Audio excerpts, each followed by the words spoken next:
Dan saatnya kami dengarkan pendalaman Alkitab yang akan disampaikan oleh Bapak Albert.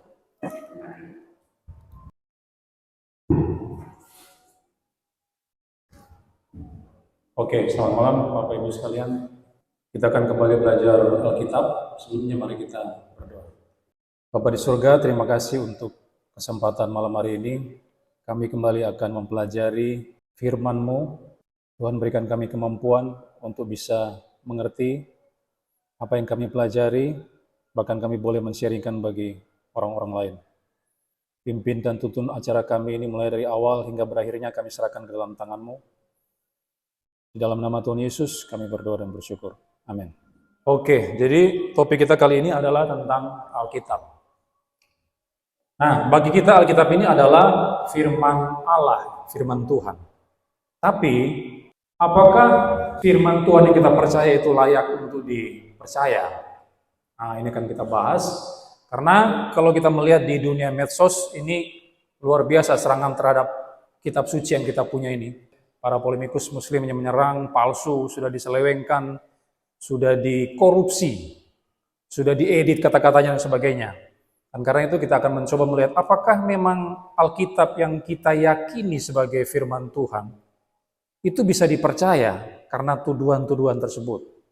Nah, pembahasan kita kali ini adalah pertama intro, lalu bagaimana Alkitab itu dilahirkan. Berdiri bagus ini. Bagaimana Alkitab itu dilahirkan, kemudian apa bukti Alkitab itu firman Allah, lalu layakkah dipercaya. Ini 3 poin yang akan kita pelajari. Ya, mari kita buka dalam 2 Timotius 3:16. Coba kita buka 2 Timotius 3:16 sebagai landasan kita untuk pelajaran malam hari ini. Saya baca buat saudara ya. Segala tulisan yang diilhamkan Allah memang bermanfaat untuk mengajar, untuk menyatakan kesalahan, untuk memperbaiki kelakuan, dan untuk mendidik orang dalam kebenaran. Kalau sudah melihat di terjemahan lain yang pertama, TB1 lain, di tangan saudara ini TB1 lain, itu ada kata yang di situ kan? Segala tulisan yang diilhamkan Allah. Tapi kalau kita melihat dari teks aslinya, teks Yunani, kata yang itu tidak ada. Mestinya segala tulisan diilhamkan Allah. Kalau ada kata yang, segala tulisan yang diilhamkan Allah, berarti ada tulisan-tulisan lain yang tidak diilhamkan. Karena ada kata yang di situ kan. Harusnya kita punya pemikiran seperti itu. Ada yang diilhamkan, ada yang tidak diilhamkan. Padahal kita percaya dari Kejadian sampai Wahyu, semua diilhamkan Allah. Di dalam teks Yunani tidak ada, itu sebab di TB2 lain, ini saya punya ada TB2 lain ini, dikatakan seluruh kitab suci diilhamkan Allah. Mereka sudah menghilangkan kata yang ini, sudah tidak ada lagi. Nah, jadi ini pentingnya Alkitab, diilhamkan oleh Allah. Maksudnya Allah memakai para penulis Alkitab, menggunakan, menuntun para penulis untuk menuliskan Alkitab, di mana apa yang mereka tuliskan itu tanpa salah pada naskah aslinya. Diilhamkan. Kemudian Alkitab itu bermanfaat untuk apa? Pertama mengajar dalam hal-hal doktrinal misalnya. Kita dulunya belum tahu Yesus itu siapa. Kita mungkin tahu Yesus itu Allah. Kemudian kalau dia menjadi manusia, Allahnya sudah hilang. Dia hanya tinggal manusia tok di dunia. Nah, Alkitab bisa mengajar kita, tidak seperti itu. Pada waktu Yesus menjadi manusia, pada mulanya adalah Allah. Kemudian waktu dia menjadi manusia, keilahiannya itu tidak hilang. Dia tetap adalah Allah. Allah dan manusia sejati. Jadi bermanfaat untuk mengajar kita. Kalau kita punya pemahaman yang keliru tentang hal-hal bersifat doktrinal, Alkitab mengajar kita. Lalu menyatakan kesalahan. Manfaat yang kedua menyatakan kesalahan. Kalau kita punya kesalahan, Alkitab menegur, kamu salah. Misalnya kita mencuri mangganya orang. Oh, baca di Keluaran 20, jangan mencuri. Nah, kita ditegur. Kemudian manfaat yang kedua memperbaiki kelakuan. Setelah kita ditegur, kita dituntut untuk hidup benar. Lalu mendidik orang dalam seluruh kebenaran. Ini manfaat Alkitab. Dia diilhamkan sekaligus berisi petunjuk-petunjuk bagaimana kita hidup, bagaimana kita bisa membangun iman, supaya kita diselamatkan dan sebagainya. Mengapa kita harus membahas Alkitab malam hari ini? Pertama, seperti tadi ya, Alkitab itu adalah firman Allah. Dia diilhamkan Allah. Kalau dia adalah ilhamnya Allah, produknya Allah Alkitab, berarti kita mesti pelajari itu. Kalau kita sekolah, banyak anak sekolah di sini, ada pelajaran. di SMP, SMA ada matematika, bahasa Indonesia. Jadi kita mesti belajar itu, supaya kita memahami bagaimana itu bahasa Indonesia yang betul, bagaimana matematika. Apalagi Alkitab yang adalah firman Allah itu harus dipelajari. Karena dia firman Allah yang tanpa salah. Kalau kita mati-matian belajar secara sekuler, kenapa Alkitab kita tidak pelajari? Alkitab pun begitu. Harus kita pelajari, harus kita bahas. Karena misalnya dalam Roma 10:17 dikatakan Alkitab itu menuntun kita untuk diselamatkan. Iman timbul dari pendengaran dan pendengaran firman Tuhan. Nah, bagaimana kalau kita tidak belajar Alkitab? Iman tidak akan timbul pasti. Kita tidak bisa diselamatkan.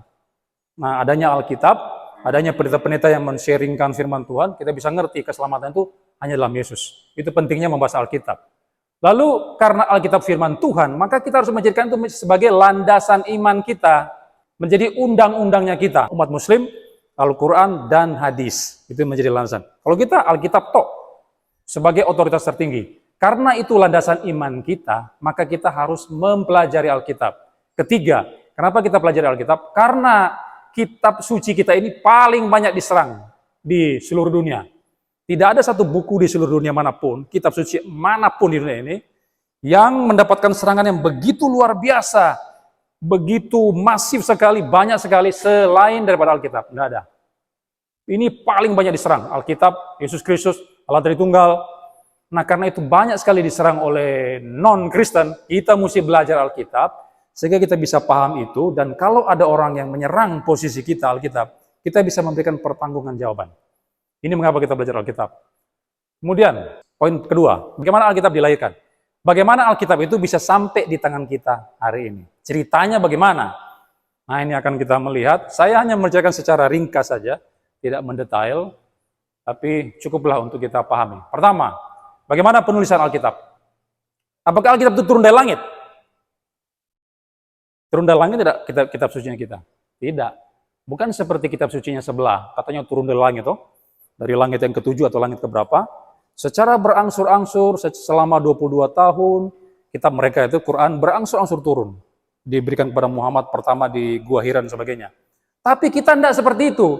Alkitab bukan buku yang turun langsung dari langit, plak, langsung ada di torong meja sini. Tidak begitu. Beda dengan kasus Quran. Alkitab itu ditulis selama kurang lebih 1.500 sampai 1.600 tahun. Bayangkan, panjang sekali.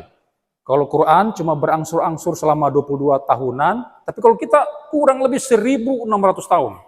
Mulai dari kitab Kejadian, Keluaran, Imad Bilangan ditulis oleh Musa, sampai kitab Wahyu ditulis oleh Yohanes, itu total itu 1.600 tahun. Begitu panjang masanya. Lalu ditulis berapa orang? Kurang lebih ada 40 orang yang menulis. Misalnya yang menulis kitab Kejadian, Keluaran, Imad Bilangan itu adalah Musa. Dia tulis di mana? Dia tulis di padang gurun. Kemudian Yeremia, salah satu penulis Alkitab, dia tulis di mana? Pada waktu dia ditahan di rumah tahanan. Daniel tulis di mana? Di istana raja. Kemudian Paulus menulis di penjara.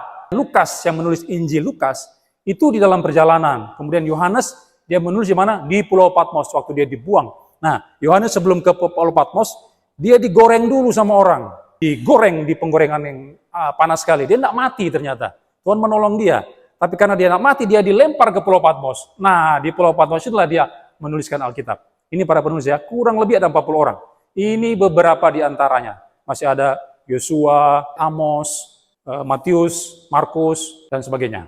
Kemudian, Musa. Musa itu sebagai apa? Dia itu pemimpin politik. Ini saya dapat di buku ya, saya punya bukunya, jadi saya tidak ngarang di sini. Kemudian Amos, dia seorang gembala. Latar belakang mereka juga berbeda-beda. Kalau Musa ini seorang yang mungkin berpendidikan dia, tapi Amos cuma seorang gembala. Lalu si Yosua itu panglima perang. Kemudian Nehemia itu pembawa minum raja. Lalu Daniel itu perdana menteri. Salomo itu seorang raja. Lalu Lukas itu seorang tabib. Lukas yang menulis Injil Lukas, dia seorang tabib, dokter dia. Kemudian Matius seorang pemungut cukai, penagih pajak. Petrus itu cuma nelayan. Kemudian si Paulus, rabi. Nah, ini berpendidikan. Jadi, yang saya mau sampaikan begini. Alkitab ditulis selama kurun waktu yang begitu panjang ribuan tahun, kurang lebih 1.600 tahun. Ditulis 40 orang dengan latar belakang yang berbeda. Lalu ketika mereka menuliskan itu di tempat yang berbeda, tidak baku kenal satu sama lain. Kemudian mempunyai latar belakang, pendidikan, pekerjaan yang berbeda satu sama lain. Lalu ditulis dalam rentang waktu yang berbeda.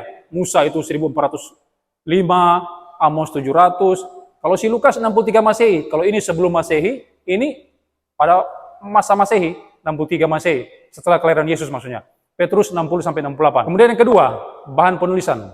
Yang pakai untuk menulis Alkitab apa? Bukan kertas seperti yang ada kita sekarang ini. Bukan kertas seperti Alkitab ini. Zaman dulu belum ada kertas. Jadi pakai papirus. Zaman dulu tuh papirus adalah tanaman di Mesir, di daerah sungai yang dangkal di daerah Mesir. Sungai Nil, lalu di sungai-sungai di sekitar Syria, itu ada tanaman yang disebut dengan papirus. Ini yang menjadi bahan penulisan Alkitab. Kemudian perkamen, olahan kulit binatang. Lalu ada batu, lalu lempengan tanah liat. Ini bahan penulisan. Nah selanjutnya bahasanya apa? Ibrani untuk perjanjian lama, tapi bahasa perjanjian lama bukan cuma Ibrani, Aram juga. Misalnya di kitab Esra, beberapa pasal di kitab Esra, kemudian beberapa pasal di kitab Daniel, dan lain-lain. Dan Ibrani. Jadi perjanjian lama ditulis dalam bahasa Ibrani dan Aram. Tapi mayoritas bahasa Ibrani, mayoritas. Lalu perjanjian baru bahasa Yunani. Kemudian Alkitab ini kan buku kuno, buku zaman tempo dulu, dan menggunakan bahan-bahan zaman dulu yang mudah rusak. Jadi ini papirus, perkamen, ini mudah rusak dia. Batu lempengan, ini mudah rusak. Hanya bertahan sekian tahun, kemudian musnah, rusak. Tapi sebelum itu rusak, itu disalin. Nah, salinan-salinan dari bahan bahasan papirus, perkamen ini, itu disebut sebagai manuskrip. Naskah yang pertama kali ditulis oleh para nabi rasul, itu disebut autograf. Ini naskah asli. Naskah pertama disebut autograf. Nah, ini mudah rusak, karena dari bahan-bahan yang mudah rusak. Tapi sebelum itu musnah, autograf ini musnah, sudah disalin dulu. Disalin oleh orang-orang. Yang disebut dengan manuskrip. Nah ini kita harus melihat latar belakang Alkitab kita ya, sebelum kita menjawab polemikus itu. Kemudian, nah ini sebelum musnah disalin, biasanya penyalinan itu dalam bentuk gulungan kitab. Kalau ini perkamen, papirus itu dari lembaran-lembaran tanaman yang dikeringkan kemudian ditulis lembaran-lembaran. Tapi ada juga bentuk gulungan. Gulungan kitab itu beberapa perkamen itu direkatkan seperti ini. Lalu digulung di dalam sebuah tongkat. Makanya zaman dulu kan kalau baca Alkitab, buka begini kan. Ada tongkat itu dibuka begini. Lalu ada sebuah salinan yang disebut kodeks. Kodeks ini dalam bentuk buku. Buku yang beberapa itu disatukan, kemudian dibundel seperti buku. Ini yang lebih praktis, ini perkembangan penulisan Alkitab. Lalu bagaimana proses Alkitab itu sampai di tangan kita? Seperti apa prosesnya? Bagaimana ceritanya kok sampai ada di tangan kita sekarang Alkitab? Nah, kita kan mungkin banyak kita belum tahu. Pertama, itu ditulis dulu toh. Jadi Allah menginspirasikan, mengilhamkan para penulis, kemudian para penulis menulis itu di situ perkamen. Kemudian bukan hanya dituliskan, tapi itu disalin. Setelah dituliskan, kemudian disalin. Salinan itu banyak sekali salinan. Perjanjian lama itu ada ribuan salinan. Perjanjian baru ada sekitar 5.600 manuskrip salinan di perjanjian baru bahasa Yunani. Jadi dituliskan, Allah menginspirasikan para penulis, ditulis, kemudian disalin. Lalu kemudian yang kedua, dikanonisasi. Nah ini istilah-istilah teologi yang kita harus pelajari ya. PA itu kan pendalaman Alkitab, jadi kita mesti belajar lebih mendalam ya. Tidak seperti khotbah hari Minggu atau ibadah keluarga. Kanonisasi. Kanon itu artinya tongkat pengukur. Mungkin Komingso belajar itu. Tongkat pengukur atau mistar atau penggaris itu kanon. Kemudian kanonisasi itu proses pengumpulan kitab-kitab mana yang sudah ditulis oleh para nabi dan rasul ini yang merupakan firman Tuhan. Itu dikumpulkan, kemudian membentuk sebuah kanonisasi, kanon Alkitab. Sehingga muncullah Kejadian, Keluaran, Imamat, Bilangan sampai Wahyu. Itu namanya proses kanonisasi, pengumpulan kitab-kitab yang dinilai sebagai firman Tuhan. Yang dinilai sebagai yang diinspirasi oleh Allah. Itu namanya kanonisasi. Kemudian selanjutnya yang ketiga, translasi. Translasi itu adalah penerjemahan. Jadi setelah dikanonkan, ini kan tapi kan masih dalam bahasa Ibrani Yunani, bahasa aslinya tuh Ibrani Yunani, itu diterjemahkan ke dalam berbagai bahasa. Bahasa Indonesia, Arab, Inggris, Prancis, Jerman, Jepang diterjemahkan. Nah, kemudian itulah muncul Alkitab seperti yang kita pakai sekarang. Tapi saya sebelum ini saya konsultasi dengan teman saya yang dosen di STT, Dia ahli biblika juga. Menurut dia ini tidak harus berurutan seperti ini. Karena ada proses simultan. Tidak harus ini, kedua, ini, ketiga. Jadi penulisan Alkitab itu begitu rumit, begitu panjang, begitu sukar sekali, sehingga kalau kita mau jelaskan tuh repot sekali. Tapi pada dasarnya seperti ini, poin-poin seperti ini. Pada prinsipnya seperti ini ya. Nah ini bagaimana Alkitab bisa dilahirkan. Seperti itu. Lalu kita akan melihat, katanya Alkitab itu adalah firman Tuhan. Nah sekarang mereka tanya, apa bukti Alkitab itu firman Tuhan? Kan orang bilang, palsu ini Alkitab, sudah diselewengkan, sudah diedit. Sekarang kita akan membuktikan, apakah tuduhan mereka itu betul atau tidak. Siapa ini? Ibu ketua saya tahu pasti ini. Ini orang yang paling dijengkel sama ibu ketua ini. Si Zuma. Zuma bilang begini, Injil itu bukan palsu. Dia tidak bilang palsu. Waktu saya berdebat sama dia di Zoom, dia bilang Injil itu bukan palsu. Itu asli, ditulis oleh Lukas, Paulus, Yohanes, Amos, Musa, sebagainya. Tapi itu bukan firman Tuhan. Beda sama polemikus lain, toh. Polemikus lain bilang palsu itu Alkitab. Tapi dia beda. Tidak palsu. Asli itu ditulisan Lukas, Yohanes. Tapi itu bukan firman Tuhan. Ya podo aja. Statusnya sama berarti. Yang palsu dan bukan firman Tuhan sama-sama aja. Sama-sama tidak betul berarti Alkitab kita ini. Al-Quran itu membenarkan kitab-kitab terdahulu. Tapi pembenaran itu dalam konteks, dalam pengertian, bukan berarti kitab tersebut benar dalam arti tidak mungkin diselewengkan orang-orang di mana Injil itu diberikan kepada mereka. Jadi walaupun Quran bilang ada kitab-kitab terdahulu yang benar, yang harus diimani oleh kaum muslim, tapi pengertian benar itu bukan dalam pengertian Alkitab itu tanpa salah, tidak ada orang yang edit, tidak dikorupsi oleh orang-orang, lalu tidak diselewengkan, tidak. Memang ada satu versi Alkitab zaman dulu menurut mereka yang benar, firman Tuhan, tapi kemudian sekarang diselewengkan, diedit. Ini menurut Zuma, Alkitab bukan firman Allah. Kemudian yang kedua, Pastor Brian. So tahu toh? So pernah dengar enggak? Kalau saudara aktif di medsos ini viral sekali dia. Orang Kristen ini. Kalau tadi Zuma, sudah jauh, kita tidak usah pusing Zuma. Dia kan non-Kristen, Muslim.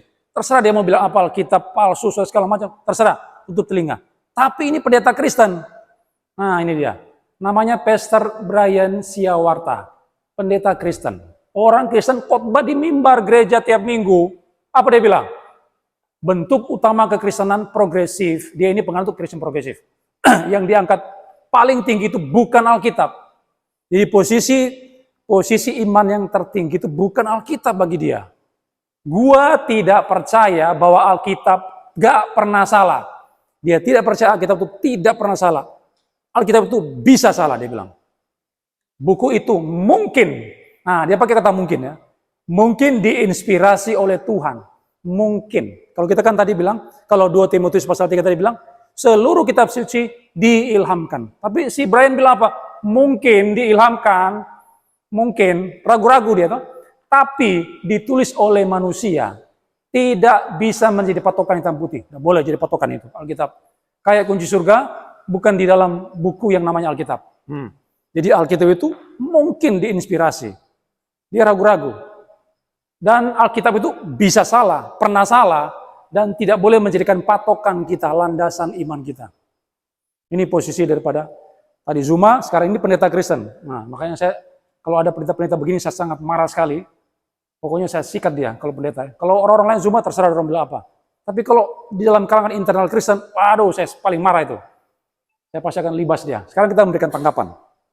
Tanggapan terhadap Zuma dan si Pastor Brian itu. Kalau mereka bilang Alkitab itu bukan firman Allah, bisa salah. Pertama yang harus kita tanggapi adalah kita mengecek dari data kitab suci. Apa yang Alkitab katakan tentang Alkitab itu. Kalau kita melihat dalam 2 Timotius 16 tadi, sudah kita lihat tadi ya. Segala tulisan diilhamkan Allah. Nah sekarang kita diperhadapkan dengan orang-orang seperti si Zuma. Alkitab bukan firman Tuhan. Pastor Brian bilang, pendeta Brian bilang, Alkitab bisa salah. Alkitab mungkin firman Tuhan. Tapi 2 Timotius 3 bilang apa? Segala tulisan diilhamkan. Pokoknya dari Kejadian sampai Wahyu, semua diilhamkan Allah. Maka kata-kata si Zuma tadi nggak usah dipedulikan. Si Pastor Brian nggak usah diurus. 2 Petrus 1, 20, 21, Mazmur 19, Amos 33 ayat 5 menyatakan firman Tuhan itu adalah kebenaran. Nah, yang intinya, tadi kan kita sudah melihat 2 Timotius 3:16. Sekarang kita melihat 2 Petrus 1 ayat 20 sampai 21 untuk menjawab si Zuma tadi itu. Dikatakan begini, yang terutama harus kamu ketahui ialah bahwa nubuat dalam kitab suci tidak boleh ditafsirkan menurut kehendak sendiri. Maksudnya perkataan-perkataan yang ada di Alkitab ini tidak boleh menyatakan dengan kehendak sendiri, tapi para nabi dan rasul itu diilhamkan oleh Allah, dituntun, diarahkan oleh Allah untuk menuliskan kitab suci. 21. Sebab tidak pernah nubuat dihasilkan oleh kehendak manusia, tidak pernah. Tetapi oleh dorongan Roh Kudus orang-orang berbicara atas nabi. Jadi para nabi dan rasul yang menulis Alkitab tidak didasari atas kehendak mereka sendiri, tapi oleh apa? Dorongan Roh Kudus. Nah, Roh Kudus ini siapa? Siapa Roh Kudus ini? Pribadi ketiga daripada Allah Tritunggal, dia adalah Allah juga. Nah, sekarang pertanyaannya, kalau itu adalah dorongan Roh Kudus atas tuntunan Roh Kudus, apakah kita mau setuju dengan si Zuma bilang Alkitab bukan firman Tuhan? Nah, kita mau percaya kepada Alkitab yang adalah firman Allah ini, Roh Kudus ini adalah Allah, ataukah si Zuma yang hanya manusia ciptaannya Allah? Masa kita mau percaya Zuma? Nggak usah didengar Zuma itu, cuma mulu besar dia itu. Jadi jawaban pertama kita ini, berdasarkan data-data dalam Alkitab, maka serangan daripada Ustaz Zuma, lalu si pendeta Brian itu, tidak benar. Karena Alkitab mengatakan semuanya diilhamkan. Ini adalah firman Allah, dorongan Roh Kudus, bukan atas kehendaknya manusia. Ini pertama, tanggapan pertama. Tanggapan yang kedua. Yang kedua, nah tadi, itu sebab pentingnya latar belakang tadi yang saya ceritakan. Saya katakan ya, Alkitab itu ditulis kurang lebih 1600 tahun. Dalam rentang waktu yang begitu panjang, ditulis oleh lebih dari 40 generasi, oleh sekitar 40 orang dengan latar belakang berbeda. Nelayan, ada yang gembala, panglima, ada yang pelayan, ada Perdana Menteri, ada dokter, raja, rabi, pengajarin Paulus, dan sebagainya. Di berbagai tempat yang berbeda. Ada yang menulis di Palestina, ada di Babilonia, ada yang menulis di Yunani, ada yang menulis di Roma, Paulus menulis di Roma, Asia Kecil. Tapi dengan rentang waktu yang begitu panjang, ditulis oleh 40 orang, di tempat yang berbeda-beda, tahun yang berbeda-beda, dan mereka tidak saling baku kenal satu sama lain. Musa tidak pernah mengenal si Paulus. Waktu Paulus hadir di dunia, Musa sudah mati. Paulus tidak mengenal si Yosua, karena Yosua sudah mati duluan, baru Paulus muncul. Jadi tidak saling mengenal satu sama lain, rentang waktu yang begitu panjang, tempat berbeda, latar belakang berbeda-beda. Tetapi anehnya, Alkitab itu bisa bersatu dan harmonis. Maksudnya apa? Maksudnya tidak ada pertentangan di dalam Alkitab itu.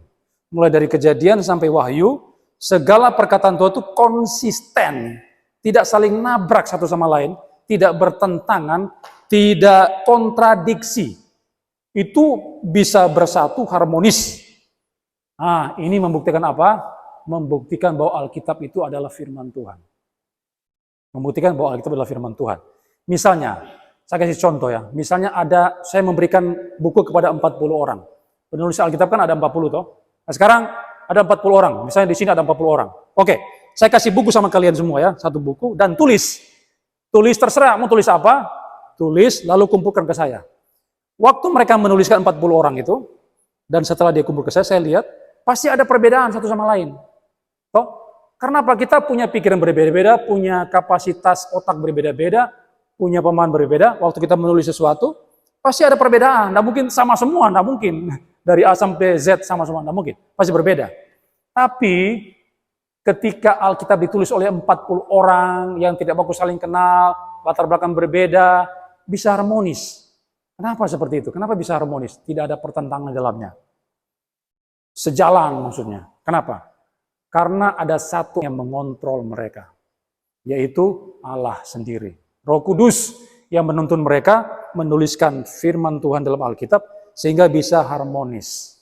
Nah, kalau tadi sebetulnya 40 orang bisa saya kontrol. Misalnya kalau saya bilang, kalian tulis 40 orang ini, satu tulis tentang mata, yang satu tulis tentang telinga, Pak Fred tulis tentang mulut, masing-masing menulis. Nah, waktu kalian menulis 40 orang itu kumpul ke saya, itu mungkin bisa menjadi sebuah buku yang disebut buku biologi, anatomi tubuh atau segala macam. Itu Tidak bertentangan namanya itu. Saling sinkron, bersesuaian, bisa berkelanjutan, progresif dan sebagainya. Tidak bertentangan. Karena saya mengontrol 40 penulis itu. Tapi kalau saya tidak kontrol, ya cilaka. Semua masing-masing akan berbeda menulis. Nah, demikian juga dengan Alkitab. Kenapa Alkitab ini bisa harmonis? Karena dikontrol oleh seorang pribadi. Pribadi itu bukan manusia. Kalau manusia mengontrol seluruh 40 penulis ini, pasti akan kacau balau Alkitab kita ini.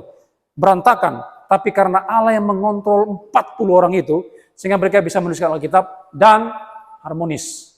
Ini bukti Alkitab firman Tuhan. Ini yang poin pertama.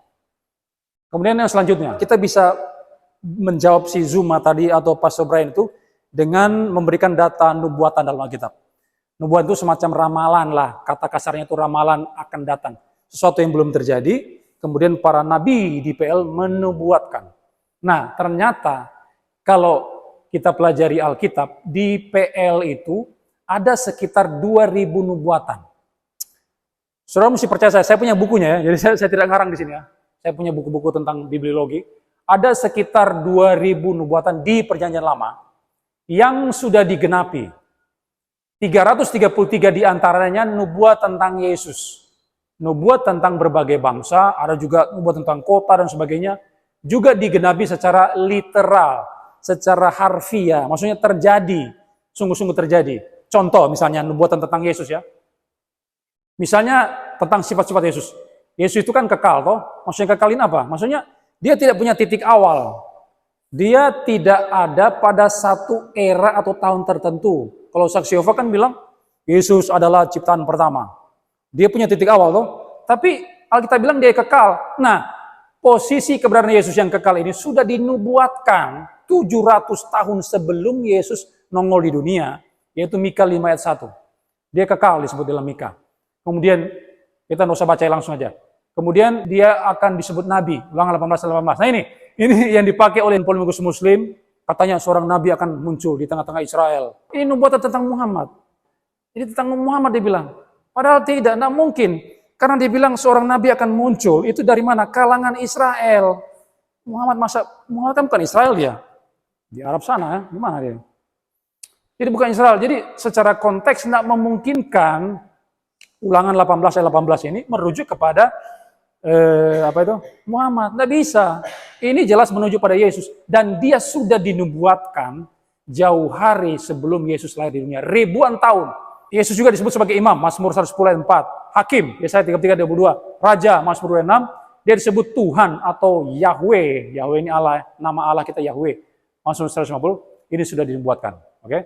Kemudian dia dari garis keturunan mana? Dari garis keturunan wanita. Kejadian 3:15. Kitab yang pertama yang kita punya ini, Kejadian itu sudah bicara tentang Yesus. Di mana? Kejadian 3:15. Dia berasal dari keturunan wanita. Keturunanmu akan meremukkan si iblis itu kan. Nah itu bicara tentang Yesus, keturunan wanita. Kemudian dia keturunan daripada Abraham. Kejadian 22 ayat 18. Keturunan Ishak. Kejadian 21 ayat 12. Dari suku Yehuda, sudah dinubuatkan. Kejadian 49. Keturunan atau anak Daud, 2 Samuel 7. Jadi sifat-sifatnya itu sudah dinubuatkan. Keturunannya dari mana sudah dinubuatkan. Kemudian kelahirannya dari perawan Maria. Sudah dibilang oleh Yesaya 7 ayat 14. Akan lahir dari seorang perawan. Yesaya hidup tahun berapa? 700 tahun sebelum Yesus lahir. Bayangkan itu. Dia lahir di Bethlehem, sudah dinubuatkan Mika 5 ayat 1. Cara kelahirannya bagaimana? Dinubuatkan, dinamai Immanuel, sudah. Nah, kemudian kehidupannya, misinya, pelayanannya, pengajarannya, prestasinya, penolakannya, sudah semua. Kematiannya, yang menyakitkan. Dia dicambuk, mahkota duri, disiksa luar biasa. Itu sudah dinubuatkan oleh siapa? Daud, Raja Daud dalam Mazmur pasal 22. Daud itu lahir 1000 tahun sebelum Yesus lahir. Jadi selang waktu antara kelahiran Yesus dengan Daud itu berkisar 1000 tahun. Bayangkan Daud tahu dari mana itu. Yesus bisa menderita di mahkota segala macam ini. Begitu kejam dinubuatkan oleh Yesaya penderitaannya. Kemenangannya, kebangkitannya setelah dia mati disalib, bangkit pada hari ketiga toh, sudah dinubuatkan itu. Bayangkan itu. 1000 tahun sebelum Yesus lahir sudah dinubuatkan oleh Raja Daud dalam Mazmur 16 ayat 10. Kenaikannya juga sudah dinubuatkan oleh Daud. Nah, tapi ada nubuatan selanjutnya yang belum terjadi, yaitu apa? kedatangan Yesus kali kedua. Di Alkitab kan ada toh, Yesus nanti akan datang kali kedua di kitab Wahyu dan sebagainya. Memang belum terjadi, tapi kita harus percaya itu akan terjadi di masa yang akan datang. Udah tahu kapan itu Yesus akan datang, tapi karena kita mengakui Alkitab adalah firman Tuhan, maka itu pasti terjadi. Tapi ratusan nubuatan itu sudah terpenuhi tentang Yesus Kristus. Sekarang pertanyaannya adalah, dari mana para penulis perjanjian lama, itu nubuatan di PL toh, perjanjian lama, tahu segala hal tentang Yesus begitu detail, maksudnya begitu terperinci, padahal mereka hidup ratusan tahun, ribuan tahun sebelum kelahiran Yesus. Saya bilang tadi ya, Yesaya sama Mika itu satu zaman, sekitar 700-an tahun sebelum lahir Yesus. Daud itu 1000 tahun sebelum Yesus lahir. Nah, bagaimana mereka bisa tahu tentang kehidupan Yesus, kematian Yesus, penyalipan, kebangkitan Yesus Kristus, padahal mereka hidup ratusan tahun, ribuan tahun sebelum Yesus lahir. Bagaimana mereka tahu? Seperti tadi saya bilang ya, ada satu orang yang memberitahu mereka, yang mengontrol si penulis itu apa? Allah itu sendiri. Jadi, dengan demikian, maka nubuatan-nubuatan yang terpenuhi di dalam Alkitab, itu membuktikan bahwa Alkitab itu diinspirasikan oleh Allah, diilhamkan oleh Allah, dan itu adalah firman Tuhan. Kemudian, serangan yang kedua kita kepada si Zuma tadi itu. Kitab suci mana di dunia ini yang punya nubuatan begitu banyak, kemudian digenapi secara akurat, sempurna seperti Alkitab? Coba tunjukkan kitab suci mana yang seperti Alkitab kita. Adakah penganut agama tertentu yang dapat menunjukkan adanya nubuatan tentang kedatangan nabinya diucapkan ratusan tahun, bahkan ribuan tahun sebelum kelahirannya? Siapa? Kitab suci mana? Tidak ada. Dalam Al-Quran sendiri tidak ada nubuatan spesifik tentang Muhammad. Jadi karena tidak ada nubuatan tentang Muhammad secara spesifik, detail, rinci, maka mereka mencari Alkitab. Mereka cari itu dalam Alkitab. Oh, pakai Ulangan 18 tadi ya. Itu bicara tentang Muhammad. Nah, mungkin lah, konteksnya tidak ngomong begitu. Jadi karena tidak ada nubuatan spesifik di Quran, mereka kemudian mengais-ngais Alkitab, membuka Alkitab, mencocok logi. Itu namanya teori cocok logi. Ayatnya bilang bukan untuk Muhammad, untuk Yesus, tapi dorong paksa untuk Yesus. Kenapa? Karena tidak ada di kitab mereka. Nah, ini parahnya para polemikus Muslim. Jadi, tidak ada kitab suci yang seperti Alkitab kita ini. Nubuatan ratusan tahun sebelumnya, ribuan tahun sebelumnya, digenapi secara sempurna, akurat. Tidak ada seorang nabi yang dinubuatkan seperti Yesus ribuan tahun sebelum dia lahir. Tidak ada. Itu membuktikan Alkitab adalah firman Tuhan. Itu sebab saya mengutip seorang ahli ya, Wilbur Smith. Wilbur Smith ini seorang kutu buku. Kutu buku, dia mempunyai koleksi perpustakaan pribadi 25.000 jilid. Bayangkan, saya punya buku di rumah cuma ratusan buku, saya punya buku. Cuma ratusan, tapi so-full itu lemari, so-full. Karena so-full saya punya lemari, saya taruh di meja belajar saya, full itu meja belajar, saya taruh di lantai. Ratusan saya punya buku. Buku di meja toh. Tapi dia punya 25.000 jilid. Berkali-kali lipat saya punya. Jadi dia punya pengetahuan yang banyak sekali. Dan dia mengatakan seperti ini. Alkitab satu-satunya buku yang pernah ditulis, yang di dalamnya terdapat sejumlah besar nubuatan tentang bangsa-bangsa, tentang Israel, tentang semua orang di bumi, tentang kota-kota, tentang kedatangan Yesus yang akan menjadi Mesias. Dunia purba mengenal berbagai cara untuk melihat ke masa depan. Meramal, mereka kan meramal. So ada di zaman purba. Tapi, dia bilang, dalam seluruh kesusastraan Yunani maupun Latin. Nah zaman dulu, literatur atau kesusastraan yang terkenal adalah Yunani dan Latin zaman dulu ya. Dan dia menggunakan ini, kesusastraan yang top, tingkat dunia, nomor 1 di dunia zaman dulu. Dalam keseluruhan kesusastraan Yunani dan Latin, meskipun mereka juga memakai kata-kata nabi dan nubuat, kita tidak pernah menemukan ramalan yang spesifik tentang suatu peristiwa sejarah besar yang akan terjadi di masa yang masih jauh ke depan, atau nubuat tentang seorang juru selamat yang akan muncul dari antara umat manusia. Selain di mana? Alkitab. Nah, ini seorang pakar. Saya bisa memberikan kutipan pakar, ratusan pakar, ya, tapi kan kita tidak cukup waktu. Cuma satu aja. Ini adalah buku Josh McDowell, Apologetika. Sekarang, nah poin selanjutnya. Layakkah Alkitab kita dipercaya? Oke, tadi kita sudah bisa membuktikan Alkitab firman Tuhan. Karena ada nubuatan, bahwa itu bisa harmonis, tidak bertentangan. Tapi kan mereka bilang, palsu segala macam lah. Sekarang, masih layakkah Alkitab itu? Kenapa ada pertanyaan seperti ini? Karena Alkitab itu kan diproses dengan begitu panjang. Ditulis selama kurang lebih 1500 sampai 1600 tahun. Panjang toh? Panjang sekali. Apakah masih terjaga kemurniannya? Bagaimana kalau ada kesalahan di dalamnya? Kesalahan penulisan, kesalahan penyalinan, kanonisasi, penerjemahan, bagaimana? Apakah memungkinkan kesalahan itu? Nah, ini pertanyaan besar toh. Kenapa? Karena itu rentang waktu yang begitu panjang, ada gap. Kita menulis dalam 1 bulan aja, wah bisa berbeda, bisa salah tulis dan sebagainya. Apalagi ini ribuan tahun, kan ada gap yang begitu panjang. Masihkah terjaga kemurniannya? Masihkah layak dipercaya? Kalau ada pertanyaan mengatakan, apakah masih ada kesalahan dalam Alkitab? Saya jawab, ada. Tapi kesalahan itu bukan di dalam penulisan pertama, autograf tadi. Jadi waktu Allah mengilhami para penulis, kalau mereka menulis, oh, ini tulisan pertama. Tulisan pertama tidak salah, 100% murni firman Allah, tanpa salah. Itu disebut autograf, tanpa salah. Kesalahan itu muncul di dalam ini, penyalinan. Penyalinan di manuskrip. Loh. Kita punya ribuan manuskrip, perjanjian lama, perjanjian baru. Waktu autograf itu musnah, sebelum musnah kan ditulis dulu, disalin. Penulis pertama menyalin, ada penulis kedua, ketiga, keempat nyalin. Penulis ke 10, 20 nyalin lagi. Penulis ke 1000, 2000 nyalin lagi. Nyalin terus. Jadi kita punya salinan. Nah, proses penyalinan itu terdapat perbedaan satu sama lain. Nanti kita kembangkan di tanya jawab ya. Penerjemahan juga ada kesalahan. Nah, nanti saya buktikan. Itu sebab ada TB2 Lai, terjemahan baru Lai yang kedua, untuk merevisi kesalahan-kesalahan itu. Kalau kita punya Alkitab seperti buku tua TB1 Lai, ada beberapa kesalahan di situ. Kemudian disempurnakan dalam TB2 Lai. Ini saya punya Alkitabnya. Jadi kalau ditanya seperti itu, jawaban kita seperti itu, tapi tunggu dulu. Jangan salah paham dulu ya. Sekarang kita masuk, kan mereka bilang sudah dipalsukan. Nah, waktu saya debat sama Zuma bilang Alkitab sudah diselewengkan. Saya jawab begini, kamu tahu dari mana itu diselewengkan? Kapan penyelewengan itu terjadi? Kapan? Tahun berapa? Di mana penyelewengan itu? Di mana? Lalu siapa yang menyelewengkan? 3 poin ini. Kapan diselewengkan? Di mana diselewengkan? Siapa yang menyelewengkan? Tidak bisa dia jawab. Muter-muter ke sana kemari. Oh begini, Al-Quran bilang begini. Enggak, siapa yang selewengkan? Tahun berapa itu? Di mana? Dia lari ke tempat lain. Enggak, saya kejar terus dia. Kapan? Di mana? Siapa yang menyelewengkan? Dia tidak bisa jawab. Muter ke sana kemari. Nah, kalau ada orang bilang Alkitab palsu, kasih 3 poin tadi ya. Siapa yang menyelewengkan? Di mana? Tahun berapa diselewengkan? Mereka pasti pusing 7 keliling. Tidak bisa jawab. Lalu Alkitab mengandung firman Tuhan. Itu seperti si Pastor Brian tadi, si pendeta Brian itu ya.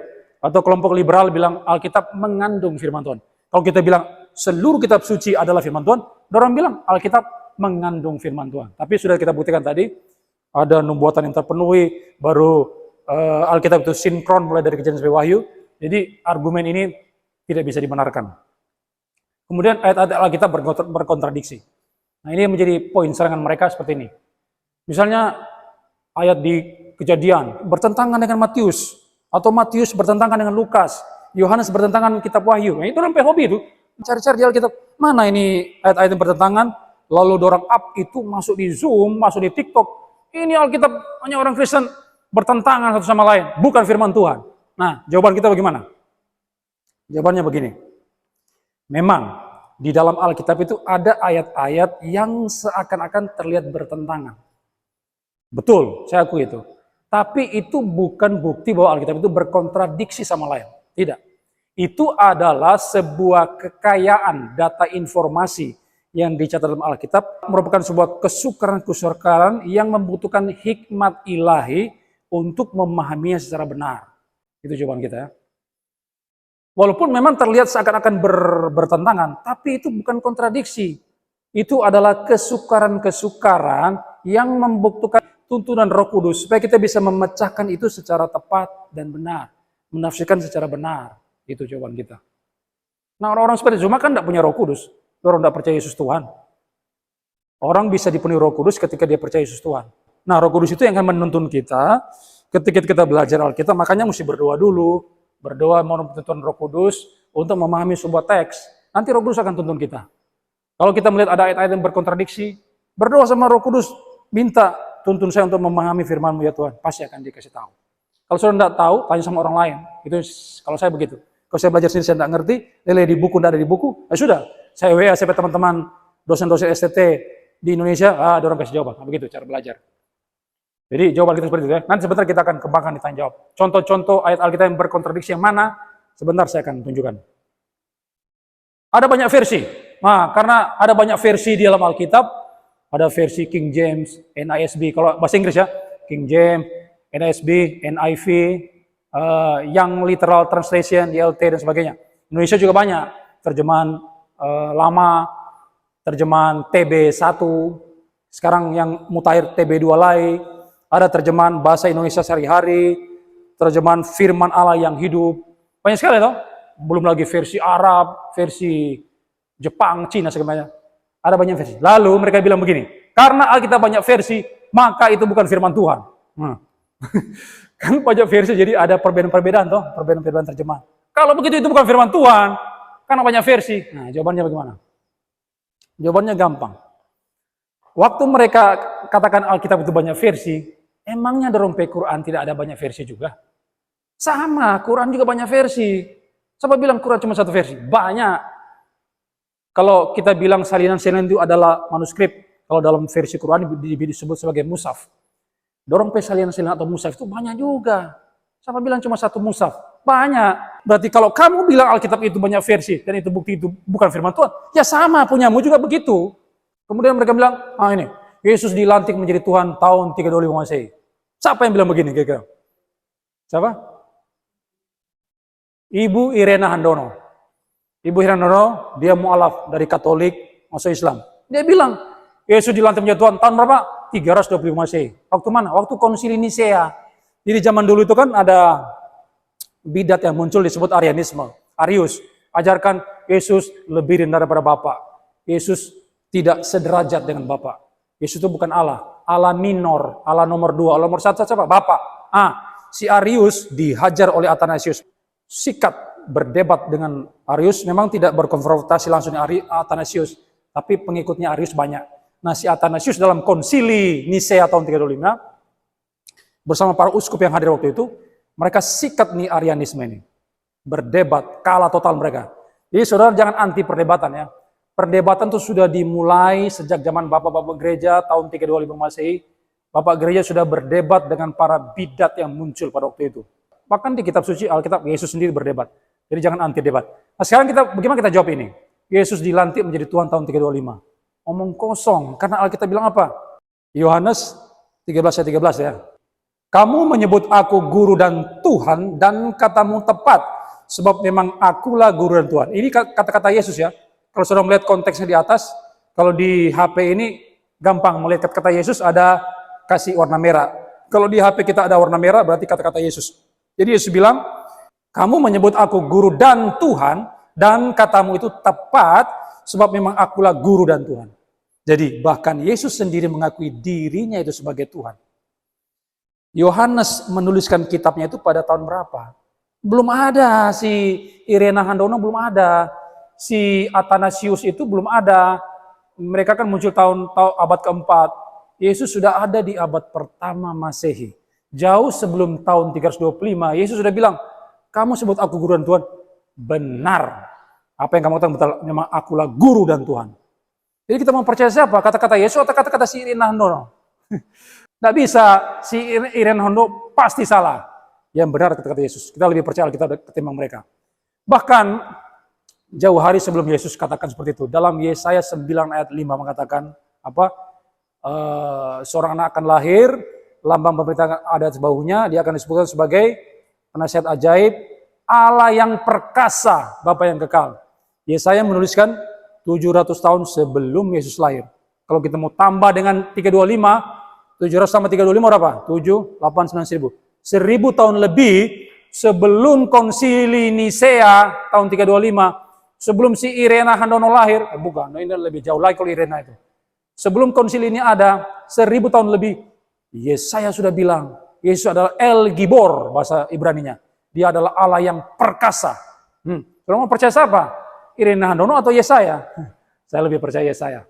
Jadi, tidak usah dengar si Irena Handono itu omong kosong, dia itu bilang Yesus dilantik tahun 325, omong kosong itu. Ya, saudara dengar. Nah, konsili itu tujuannya apa? Konsili itu ada bukan untuk melantik Yesus. Pertama, mereka tidak ngerti Alkitab. Yang kedua, mereka ahistori, buta sejarah. Konsili itu ada bukan untuk melantik Yesus. Yesus tadinya bukan Tuhan, lalu kemudian dilantik menjadi Tuhan, diresmikan. Nah, seperti saya bilang tadi, konsili itu ada untuk melawan bidat yang muncul pada waktu itu, yaitu Arianisme. Lalu para bapak gereja melawan dia, menghajar di pertemuan muktamar itu, di rapat akbar sinode kalau zaman sekarang. Lalu para bapak gereja menghajar, mengkritisi, mengkontraposisi si Arius itu, tapi mereka mendasar pada Alkitab. Jadi teks-teks Alkitab dikeluarkan untuk melawan Arianisme yang muncul pada waktu itu. Itu sebab muncul konsili tahun 325. Bukan untuk melantik Yesus jadi Tuhan. Aduh, ngarang sekali si Irenando. Jadi dia tidak ngerti Alkitab, yang kedua dia ahistori, tidak ngerti sejarah, buta sejarah. Kesimpulan terakhir. Dari seluruh pembahasan tadi, saya kan sudah berikan contoh-contohnya, sudah membuktikan Alkitab firman Tuhan, bagaimana saya menjawab serangan-serangan mereka. Sekarang saya menggunakan otoritas seorang ahli. Dia adalah, saya tahu ini kan, saya pernah lihat kan ini? Belum ya? Belum pernah lihat ya? Oh, ini orang hebat. Salah satu yang terhebat di Indonesia ini, pakar Biblika, ahli Ibrani Yunani, dia adalah ketua penerjemah Lembaga Alkitab Indonesia. Dia adalah konsultan Alkitab. Pakar ini, dia punya sekolah di mana? Di Inggris dan di beberapa tempat. Dia menulis disertasi tentang Septuaginta. Pokoknya orang hebat, top. Dia namanya siapa? Dr. Anwar Chen. Nah, waktu dia presentasi di YouTube Lai, kan ya Lai itu ada YouTube-nya. Kalau saudara mau belajar Alkitab, buka klik itu Lembaga Alkitab Indonesia di YouTube, belajar banyak sekali pembelajaran di situ. Waktu dia adakan Zoom, saya masuk ke Zoom-nya dia. Jadi saya bertemu dia ini di Zoom. Dia bahas tentang Alkitab. Tentang Alkitab, TB2 Lai itu seperti apa, dia terangkan begini-begini. Mengapa muncul TB2 Lai, dia terangkan. Lalu dalam sesi tanya jawab, saya tanya begini sama dia. Pak, kita punya Alkitab kan firman Tuhan, tapi dia kan punya banyak salinan. Seperti saya bilang tadi ya, ada ribuan salinan. Perjanjian lama ribuan, perjanjian baru sekitar 5.000 lebih salinan manuskrip. Dan antara satu dan lain itu berbeda-beda, Pak. Kemudian kalau ada penemuan baru, manuskrip baru ditemukan, apakah kita harus merevisi lagi Alkitab kita? Capek dong, kasihan orang-orang yang menulis Alkitab. TB1 Lai ada, belum selesai, muncul TB2 Lai. Belum selesai, karena ada manuskrip yang muncul lagi TB3 mungkin. Apakah Alkitab kita layak dipercaya, Pak? Saya tanya langsung ini, saya tidak dengarkan dari siapa-siapa. Dia jawab begini. Perhatikan jawabannya.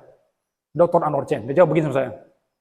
Begini, Pak. Sebenarnya teks Ibrani, Yunani, Aram. Ingat ya, Alkitab ditulis dalam bahasa Ibrani, Aram, Perjanjian Lama, dan Yunani, Perjanjian Baru. Ingat itu. Hafal mati itu ya. Supaya kalau ketemu Zuma, saudara bisa jawab.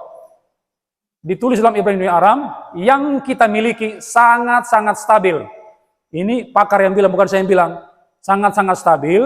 Kalaupun ada perbaikan-perbaikan, itu bersifat menajamkan. Menajamkan.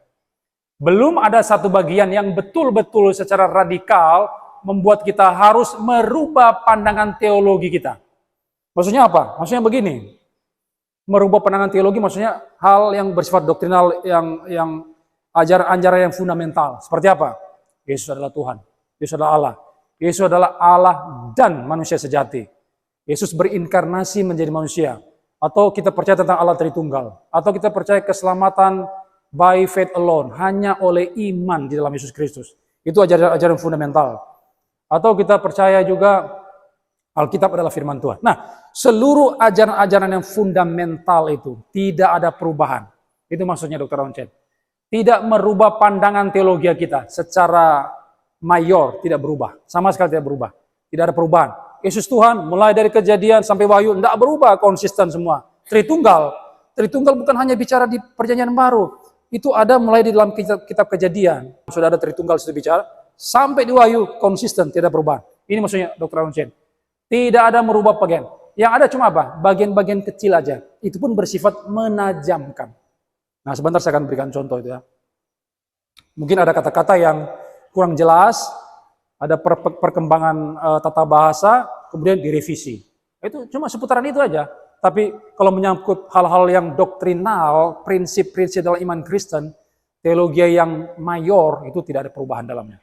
Ini kata Anwar Chen, ahli pakar biblika Ibrani, ketua Departemen Penerjemahan Lain.